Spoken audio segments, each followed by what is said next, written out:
Something happened out there in the desert that night, and it's not what we thought it was. A cracking conspiracy thriller. Somebody got into our heads. With a razor-sharp script. I will do whatever is necessary to protect this country. Brilliantly engrossing. This isn't an election. This is a coup. The Manchurian Candidate.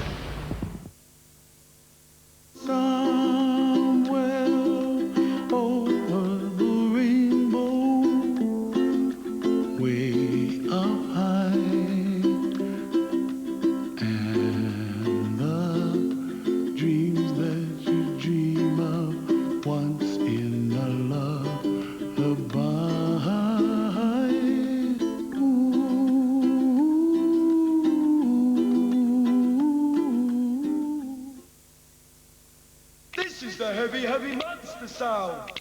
One step beyond. Walkers want to do their bit to help get Britain moving, so they're giving away 1 million free walkometers, so you can measure exactly how many steps you take every day. The free walkometer giveaway. Click on www.walkers.co.uk for your free walkometer.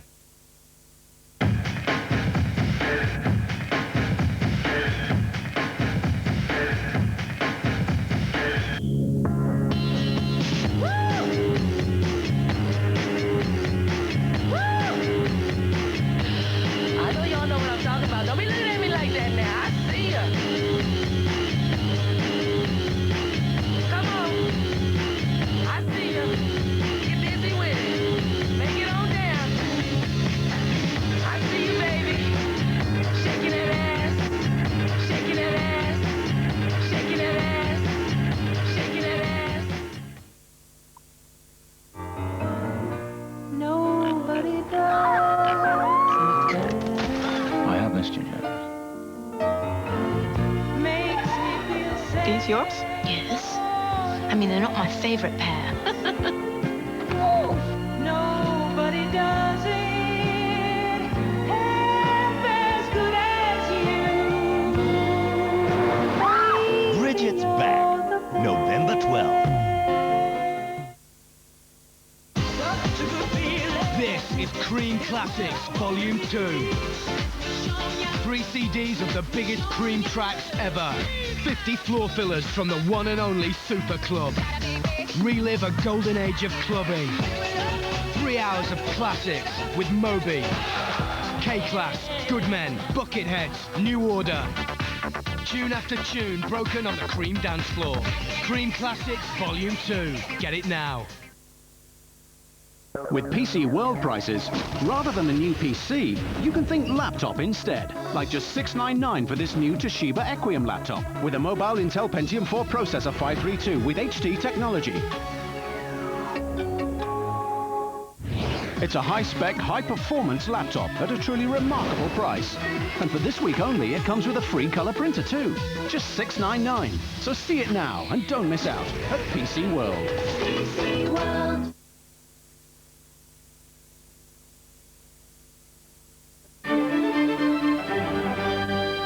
It's nearly 5 to 10, I'm Elaine Park. 7 people are now confirmed to have died in the Berkshire train disaster.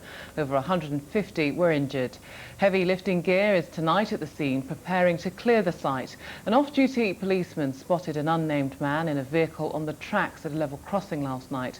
But his desperate efforts to make an emergency phone call failed to stop an oncoming express train from ploughing into the car. Now that the passengers have gone, the injured and the dead, this is all that is left. The wreckage of the London to Plymouth Express crushed and scattered across the track. Parts of the car which derailed the train can still be seen. The largest fragment carried hundreds of yards by the impact, and now the key to the investigation will be the evidence of a police eyewitness. When the officer arrived at the scene, the car was on the crossing, the barriers were up. Obviously, he thought something was amiss, that the vehicle should stay there. And then the barriers dropped, and then he realised there was a major problem, ran to the phone, but before he could get an answer, the train came through. For those who have lost loved ones, no explanation of the crash will be enough to take away the grief, and for those who survived, the mere fact of being alive might be enough. But it's certain that for all of those who lived through the experience, it will be a night impossible to forget. I could feel bodies going on top of me and being thrown from different places, and then I felt my arm go through the window because the glass wasn't there, and then I felt my head as well. I managed to pull my head back in, but my arm got dragged along. That's why it's got all the lacerations and stitches in it. What made the driver of that saloon car move on to the level crossing just before the barriers fell will perhaps never be known for certain, but the safety of automatic barriers like that at Ufton Nervit is already a matter of debate. Damon Green reporting there. Other news, and 2 British soldiers who were seriously injured by a suicide car bomber are now described as stable. Soldiers from Black Watch listened in shock as they heard news of the attack on the army radio. It comes as around 350 British troops took positions en routes to Fallujah in order to cut off rebel supplies.